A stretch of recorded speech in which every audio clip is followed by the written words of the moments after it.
The entire money-structured and materialistic-oriented society is a false society. Our society will go down in history as the lowest development in man. We have the brains, the know-how, the technology, and the feasibility to build an entirely new civilization.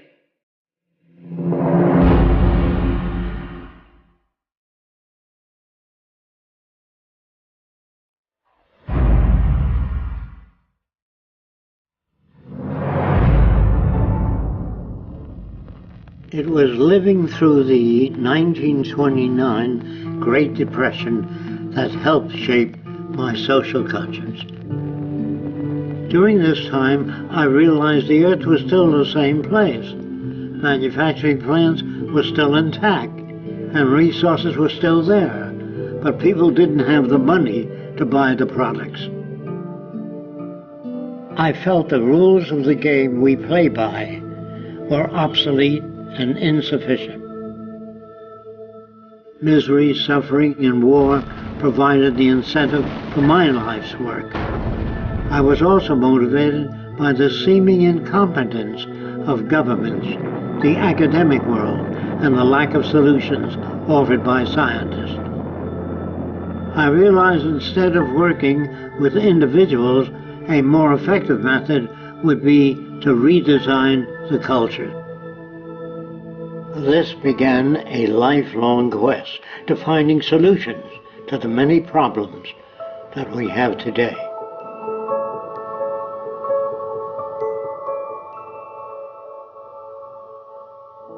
This presentation is a feasible plan for social change that works toward a peaceful and sustainable global civilization where human beings, technology, and nature coexist. It outlines an alternative to strive for, where human rights are not only paper proclamations, but a way of life.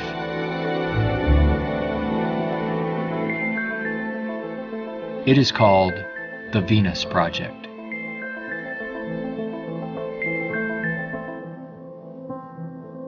Its founder, Jacques Fresco, calls for a straightforward redesign of the culture in which war, poverty, hunger, debt, and unnecessary human suffering are viewed not only as avoidable, but totally unacceptable.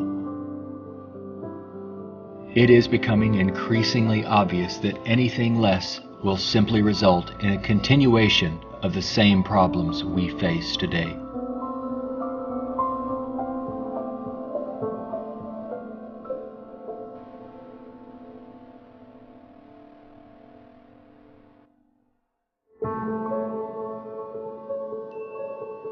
The Venus Project's Research Center, constructed by Fresco and Roxanne Meadows, is located in Venus, Florida. It addresses many of the root causes of our difficulties. But what are the real origins of our problems?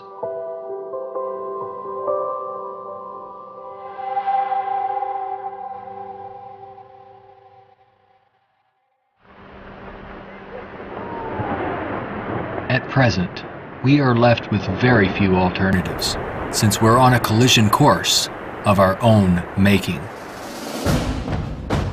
Answers from yesterday are no longer relevant. Considering the damage already done to the environment, we are rapidly approaching a point of no return, where nature will dictate the course. Either we continue as we have, with outmoded social customs and habits of thought, thereby threatening our future, or we apply a more appropriate set of values, relevant to a sustainable society, with more opportunity and freedoms.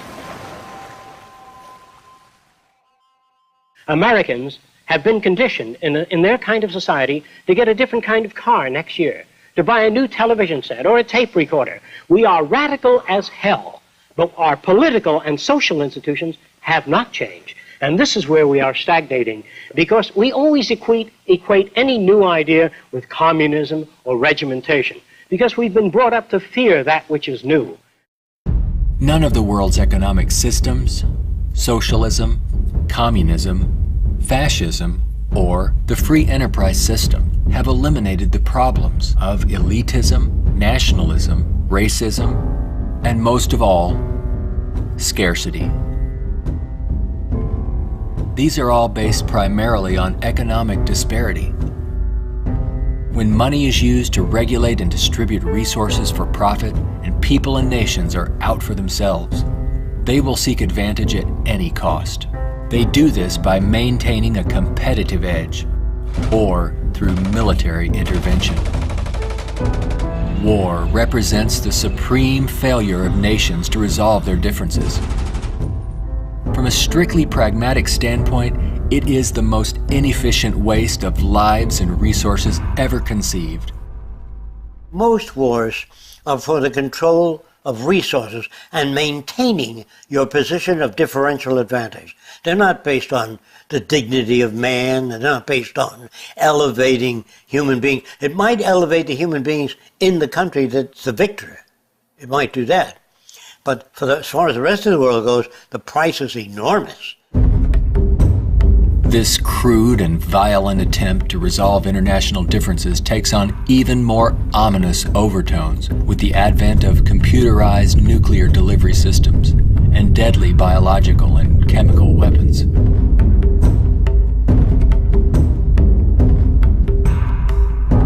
Yet it is a windfall money-making opportunity for those who profit by the military-industrial complex. If the profit were taken out of wars, do you really believe we would have them?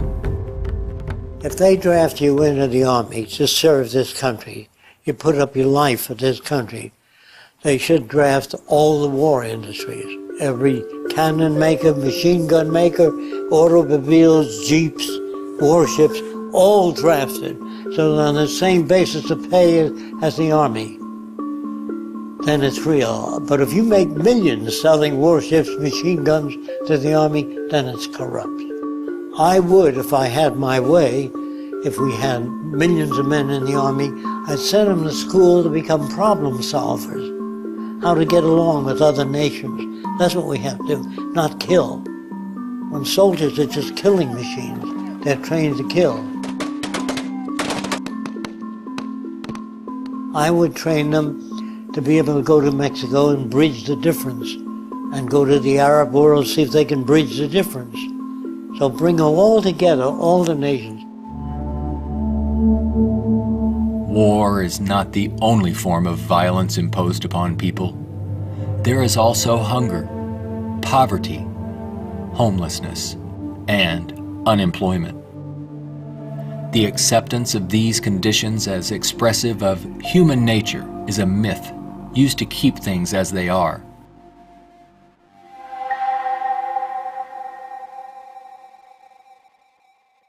Genetics has nothing to do with greed, business, race prejudice. All of the operant systems in any society are part of your education, the books you read, the role models you follow, and the people you admire. The genes have nothing to do except with the color of your eyes, the shape of your nose, perhaps inherited features. The genes do not control values. And even if you're born with a much better brain than another person, meaning better receptors, the quality of the tissue is better, I would say that if you have a better brain and you live in a fascist country, you become a fascist faster. The brain has no mechanism of discrimination. The brain can't tell you what is relevant or less relevant, except experience. We are not born with greed, envy, hatred, or bigotry. Our behavior and values are reflective of the culture we are exposed to. If you were raised by the headhunters of the Amazon, you'd be a headhunter. And if I said to you, doesn't it bother you to have 5 shrunken heads? You say, yes, my brother has 20. So, is he nuts? No, that's normal to his culture. social and environmental problems will remain insurmountable as long as few nations control most of the Earth's resources, and the bottom line is profit over the well-being of people. Putting profit first results in unnecessary suffering and aberrant behavior prevalent today.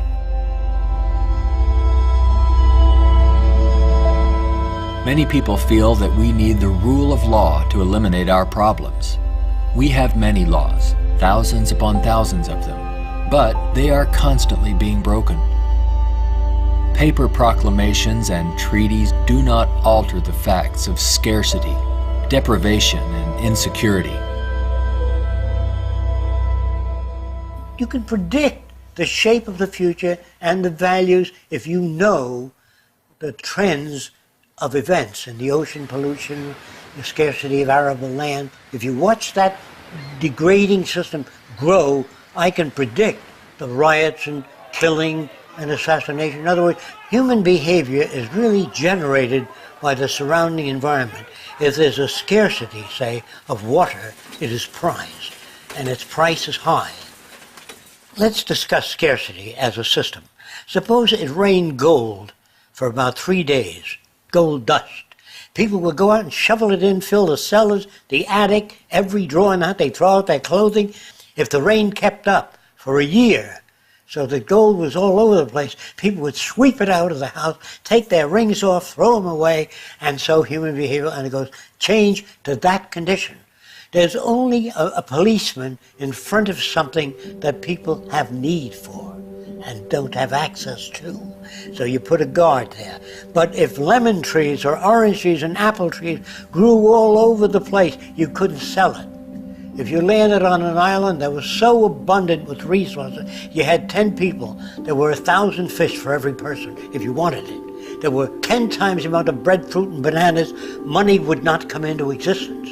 Private property would not come into existence. If the island was big enough, there were 10 people, there were 8,000 acres. No one would give a damn about staking out this particular area.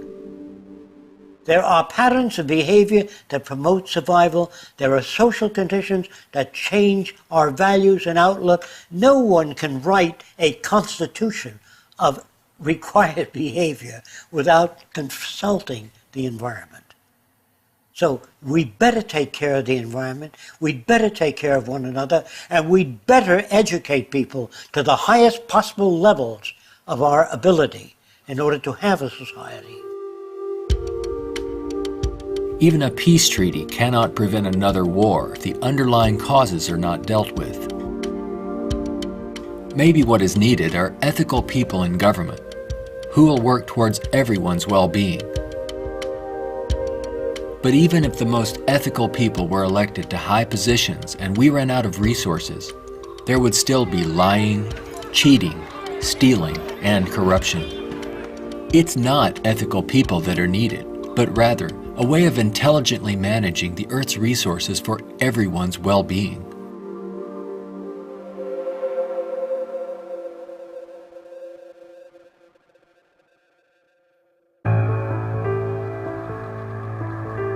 Let's examine our social arrangements further. To maintain our economy, products must continuously be sold.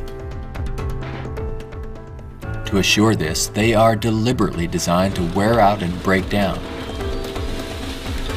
Maybe you've noticed this usually happens right after the warranty expires. This corrupt practice is referred to as planned obsolescence, which is the conscious withdrawal of efficiency. Innovators go through the finest schools and then are required to design things that wear out and break down right on schedule. This results in a tremendous waste of resources and energy. We are plundering the planet for profits. If you think about it, it isn't a job people want, but access to what their paycheck will bring. Money does not represent anything real, and there's no gold, silver, or resource to back it up. You can't eat money or build a house of it. It's not even related to our real capacity to produce goods and services on this planet. The monetary system has been handed down from centuries ago, and we continue to use it without questions.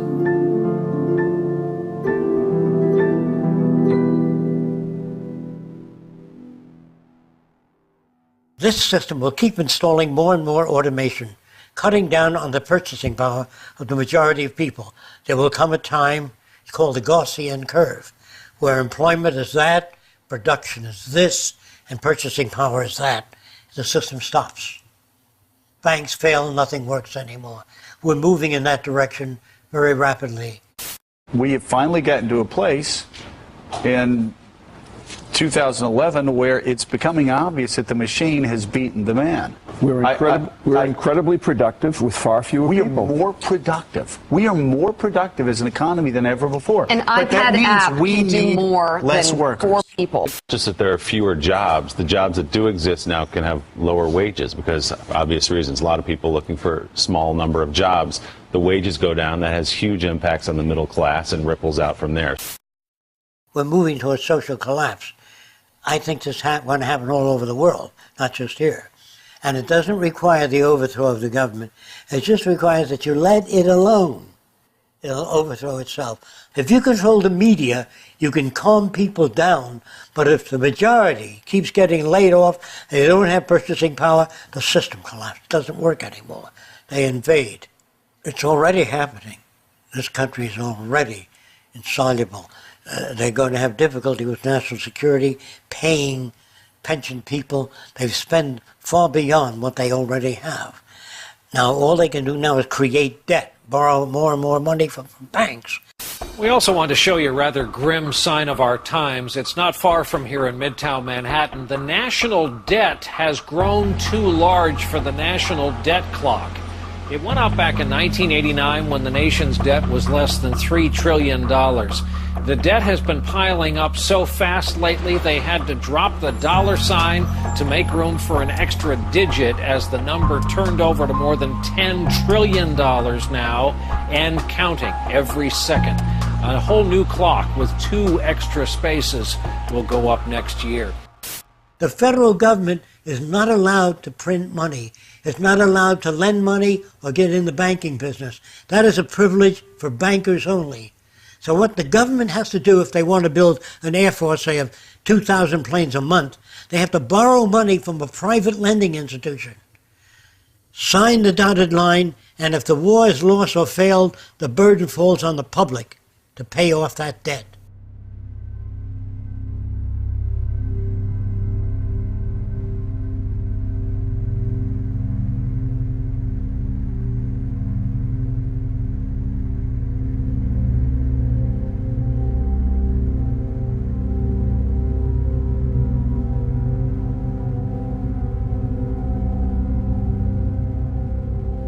We find ourselves and our social constructs in a transitional state, a matter of social evolution. If we want to make it through these turbulent times, we must be able to adapt to change. All things change, including our social systems.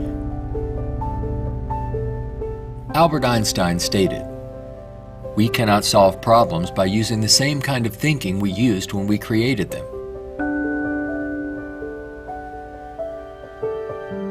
Earth is still abundant with resources.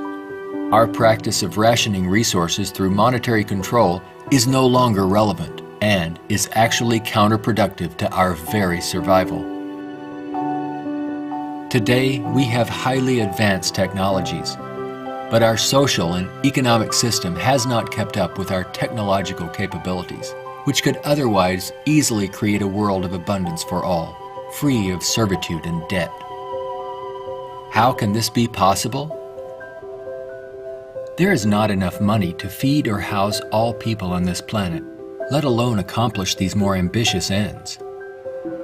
But Earth has more than enough resources to meet the needs of all people, but only if managed intelligently.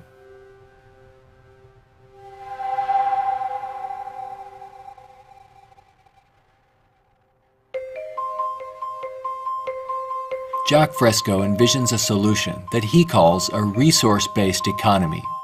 It is a socio-economic system in which all goods and services are available to everyone, without the use of money, barter, credit, debt, or servitude of any kind. It is unlike any social system that has gone before. Fresco arrived at this direction through 75 years of study and experimental research.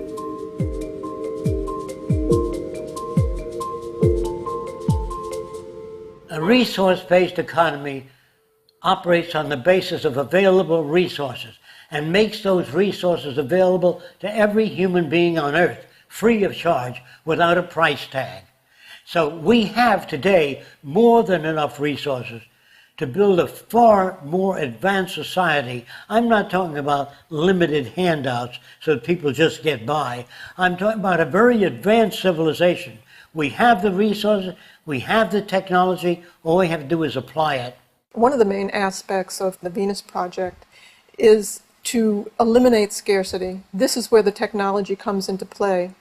Because if we set up a resource-based economy and some things are scarce, it won't work.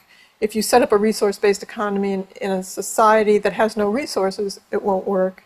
So today with our technology, we can make things available. We can eliminate scarcity. We can create an abundance. As long as we can create that abundance, that will eliminate greed and selfishness and a lot of crime and a lot of aberrant behavior. A social system can be designed so that all can live fully and constructively if the powers of science and technology are directed toward human and environmental concern and overcoming the artificial scarcities of our debt-based monetary systems.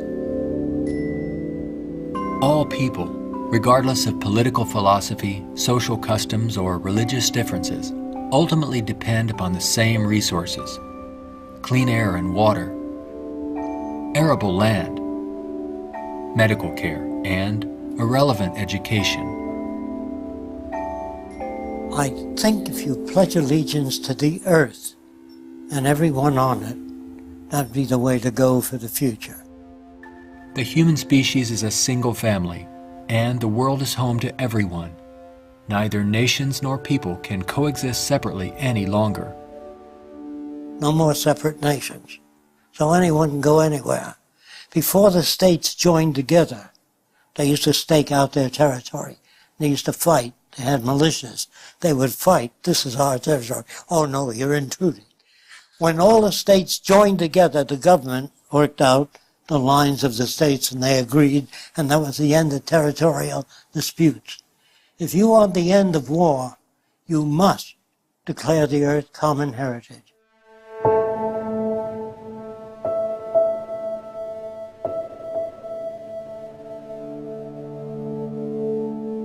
This has nothing to do with those who want to form an elite world order with themselves and large corporations in control and the rest of the world subservient to them.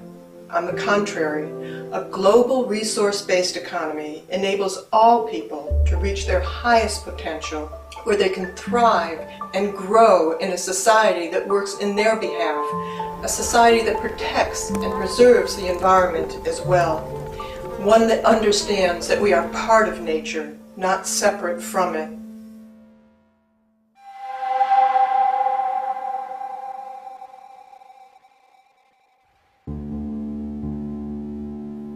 Some question what would happen to incentive if needs were met without our having to work to attain them. The question assumes humans have no desires beyond basic needs. If that were true, there would be no inventors, writers, or teachers. People work with passion on the things that interest and challenge them. Let's enable all people to have the opportunity to partake in the greatest challenge one can have, improving our world for everyone. Individuality will be emphasized rather than uniformity. This social arrangement will generate a new incentive system that values the protection of the environment and social concern, rather than the shallow, self-centered goals of wealth, property, and power. It does not call for uniformity. It absolutely calls for diversity. The more diverse people are, the more individuality. So we emphasize individuality, creativity, innovativeness. This is the essentials of the design. It is not a group of scientists telling people what to do, how to live, where to go, what to follow. Motivation and incentive exist when people have meaningful tasks. True growth and development occur when people are involved in creative, challenging, and constructive endeavors. However, motivation and incentive die in the daily grind of boring and repetitive jobs required to earn a paycheck. If you hand out things to people, if you fed them and clothed them and housed them free, they're not going to work in the morning because they don't need it. They got their housing, clothing, motion pictures, and entertainment. Well, why go to work? Work is painful, it's monotonous, it's boring. In the future, if people have access to all their needs, but they don't have any challenges, this is where it goes to pot. So people constantly are challenged by new things. In our schools, we challenge them with many things that are unsolved and many unresolved problems. If you're well-fed and well-clothed, that doesn't stop your brain from working. That would mean that every millionaire does nothing and is turned off because he got all the means. That's not true. There are many millionaires that work 18 hours a day and don't have enough time. It has to do with your background and your education. The more you know about oceanography, astronomy, and all that, the more interest, the more alive you are. And if you're just given food, clothing, and shelter, now you can go to work. You don't have to worry about making a living, which your incentive would be boosted considerably. So I call that a new and innovative incentive system. It's not monetary oriented, it's problem solving oriented. And you get your kicks out of seeing the world become a better place.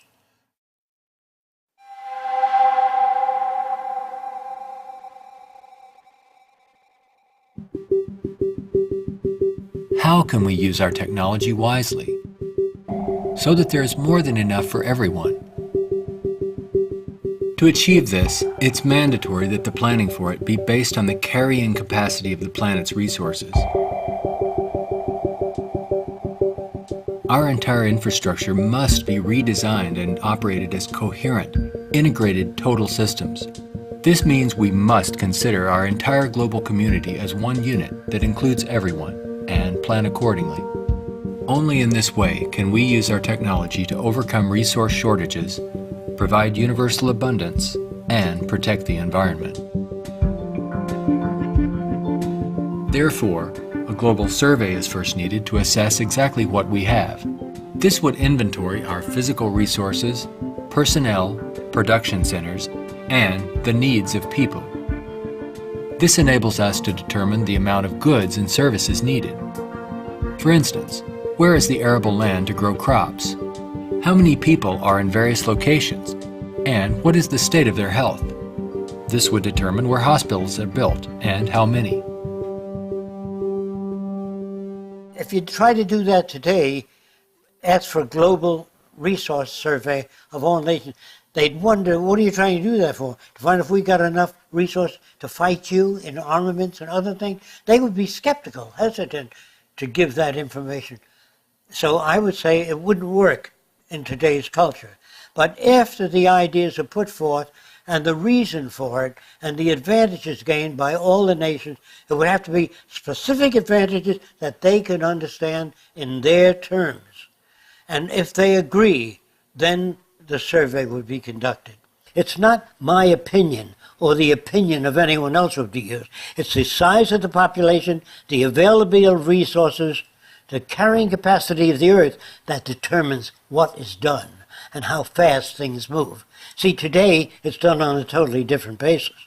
But in the future, it'll all be based on a form of dynamic equilibrium. That means operating everything at the highest potential without environmental neglect. The key to achieving abundance and a high standard of living for all is to automate as much as possible in the shortest period of time. But during the transition, we have to bring together the technological capabilities of people working with computers and working with technology and building and designing methods of delivering these resources and the necessary industrial plants to process the resources. Our problems and their solutions are technical, not political. Most problems can be solved when technology and the methods of science are used to serve all people, not just a select few. But what is it that you want? You have to ask yourself, I want to live in a world where I don't have to fear that my children will go into another war, where there'll be deprivation or problems or disease. Do you know how to build that kind of world? No, I don't. Well, how do you go about it? You call upon the various divisions of science, bring them together, and say, these are the problems we'd like to solve. A scientific government doesn't mean that scientists rule or control people. It means they have better means for building transportation systems, better means for cleaning the air. They have the best means for restoring the ocean that we know of to this day. Computers can serve the needs of everyone when CyberNation is ultimately integrated into all aspects of this new and dynamic culture. One can think of this as an electronic nervous system, extending into all areas of the social complex. Their function would be to coordinate a balance between production and distribution, assuring there are no shortages or overruns. In this highly technical society, decisions are based on direct environmental, human, and industrial feedback. You can think of this as electrical sensors throughout the entire environment, from cities, factories, warehouses, distribution centers, transportation networks, all over the globe, gathering data for more appropriate decisions. The decisions are based on the needs of society rather than corporate or private interests. It is not automated technology or machines we should be wary of, but the abuse and misuse of technology by selfish interests. Remember, it is people who decide what ends the machines will serve. If technology does not liberate all people for the pursuit of higher aspirations and human achievement, then all its technological potential will be meaningless. You always do a positive and negative study before you engage in the actual reconstruction of an environment.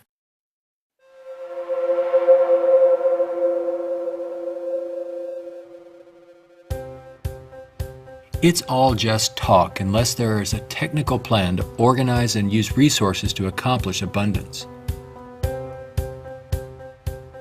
What follows are some of the many approaches the Venus Project provides for the entire social spectrum.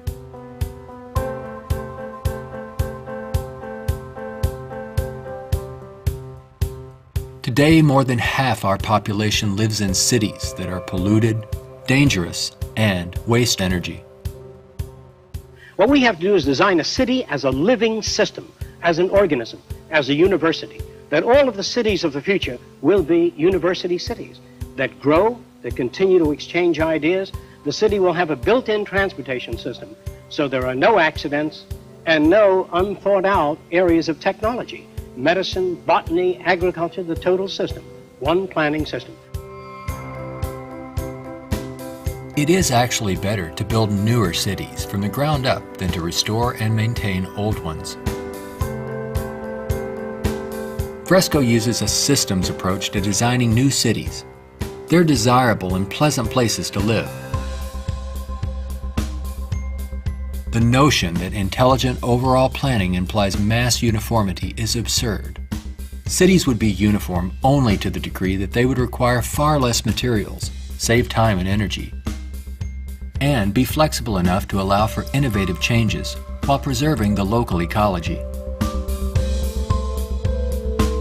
If we design our cities to meet human needs, you don't have most of the problems that are prevalent today. In the Central Dome, you have childcare, schools, dental care, medical care. In the production and design of the cities, we work out 1/8 of the city system, and then we reproduce it instead of have architects design each building and each structure, which is a tremendous waste of energy and talent.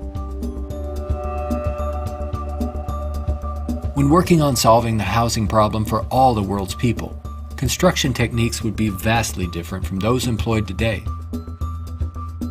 Extruded and self-erecting structures could revolutionize and speed up construction processes.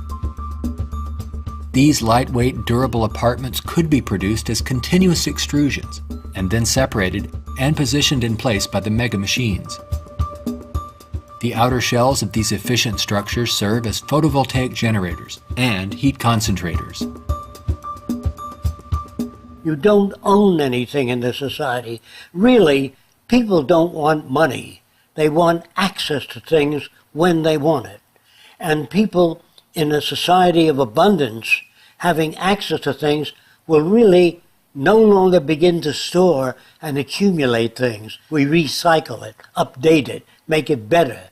Take the same materials of an old car, weighs just as much as a new car, so there are no old cars.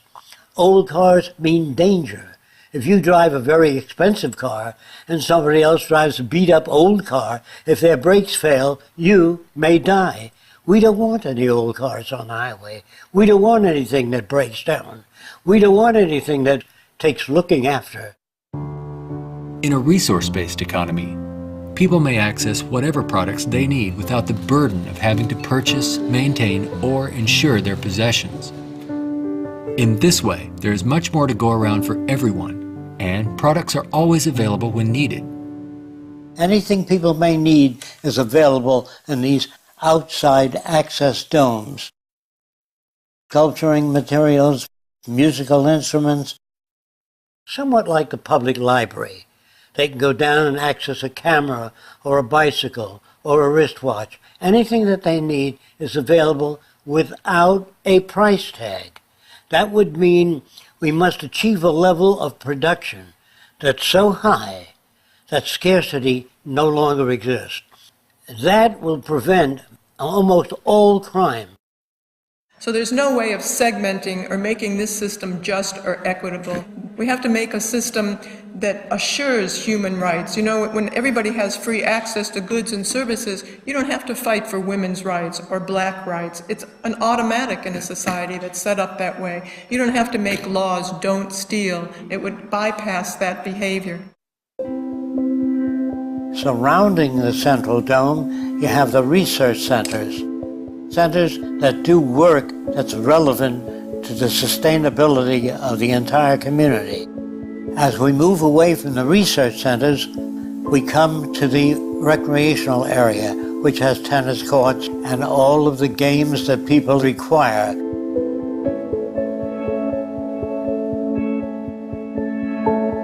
As we move away from that, we come to the residential district. There are streams, waterfalls, lakes throughout the area.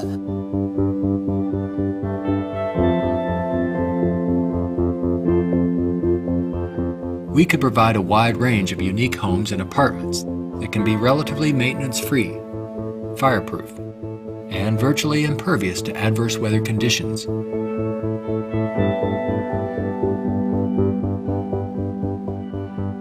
As we move to the next sector, we come to apartments. The reason some people want to live in apartments is because you have drama groups, you have gymnasiums, medical care, dental care, everything is built in to the central towers. I feel that in the future, people will move away from individual houses and live in larger complexes. As we move outward, we come to the indoor agriculture or hydroponic farms. Then there's also outdoor agriculture.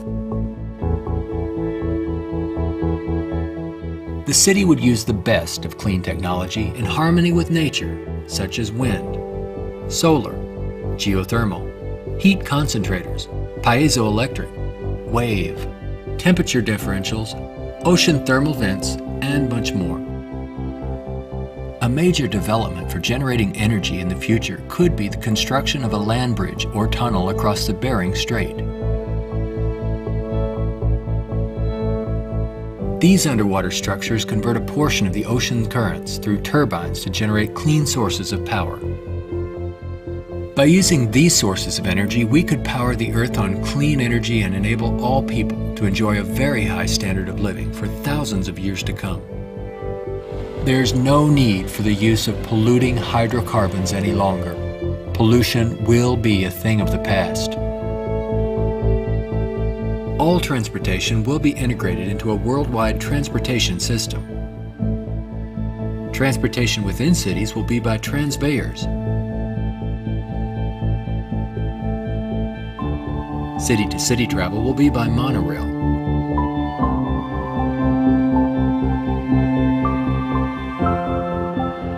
Maglev trains are utilized for long-distance travel. To enhance efficiency, this high-speed maglev train is equipped with removable sections, which can be disengaged while the train is in motion. Aircraft will display a wide range of configurations.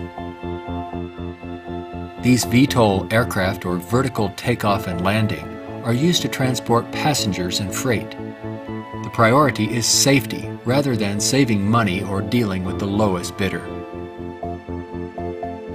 This modular freighter consists of detachable sections that can be rapidly loaded or unloaded.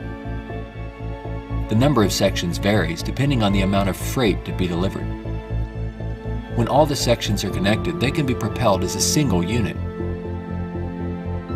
Ships can be floating manufacturing plants that produce products while en route to their destinations. They can also serve as education centers, where children and adults travel worldwide, obtaining innovative education, not through vicarious study, but through experiencing and interacting with the real-world environment. A national transportation system would include a network of waterways, canals, and irrigation systems. They could serve to minimize the threat of floods and droughts while allowing for the migration of fish, provide natural fire breaks, emergency water sources, fish farms, and recreation areas. When we unleash science and technology directly into the social system without the restrictions of the marketplace, finances, or patents, we could achieve a very high standard of living within a very short period of time. This society would continuously improve, changing rapidly through new technologies, inventions, and ideas. It would be an emergent society rather than an established one like we have today.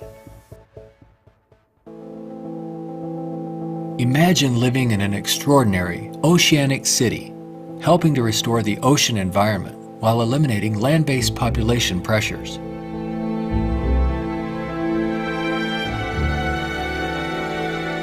These cities in the sea may serve as universities and research centers where students study marine sciences.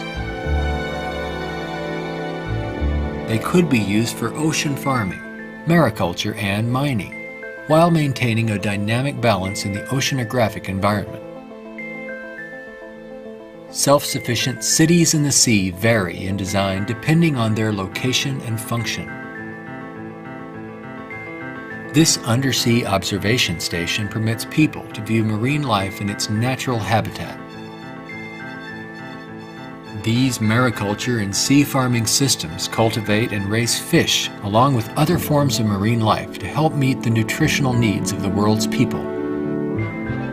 These structures would permit the free flow of water throughout. Using technology in this way would make it possible for a global society to achieve social advancement and worldwide reconstruction in the shortest time possible. Utopia, if it's ever established, will die, will stagnate. Whereas what I'm talking about, an evolving culture or an emergent culture, I have no notions of a perfect society. I don't know what that means. I know we can do much better than what we've got. I'm no utopian. I'm not a humanist who would like to see everybody living in warmth and harmony. I know that if we don't live that way, we'll kill each other and destroy the earth. This new lifestyle, while providing leisure and recreation, would also enhance knowledge and creativity for everyone.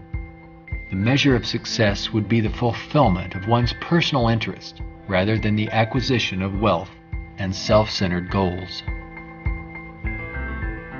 A resource-based economy would not only change our environment to make it clean, efficient, and enjoyable, but it would introduce a new value system appropriate to the direction and aims of the new innovative approach.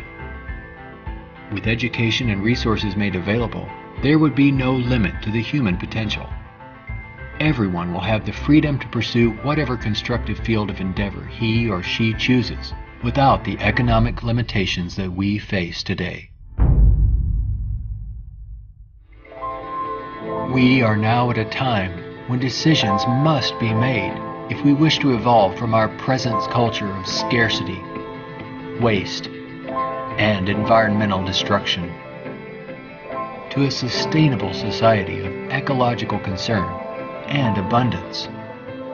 A nation without a vision of what the future can be is bound to repeat past errors over and over again. If we say dishonestly that man is the highest form of evolution which you get in school, man destroys the oceans, the fish, the atmosphere, one another, and man flies over a city, presses a button, and burns everybody in the city with nuclear weapons. Is he the highest creation of nature? Not yet, in my opinion. We've got a long way to go. We could either develop paradise on earth or oblivion, wipe ourselves out. Only the future will tell. It's what you do to make the future. We can create a world where war and want are distant memories. When all of science and technology are used within a global resource-based economy for the protection of the environment and the well-being of all, only then will we understand what it means to be truly civilized.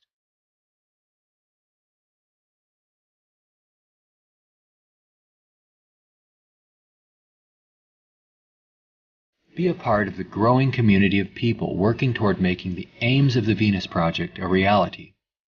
Join us in our efforts to bring this vision of a positive future to a wider audience through the goal of a major motion picture. All of these things can be built with what we know today. It would take 10 years to change the surface of the earth, to rebuild the world into a second Garden of Eden. The choice lies with you. The stupidity of a nuclear arms race, the development of weapons, trying to solve your problems politically by electing this political party or that political party, that all politics is immersed in corruption. Let me say it again. Communism, socialism, fascism, the Democrats, the liberals, there are no Negro problems or Polish problems or Jewish problems or Greek problems or women's problems. They're human problems.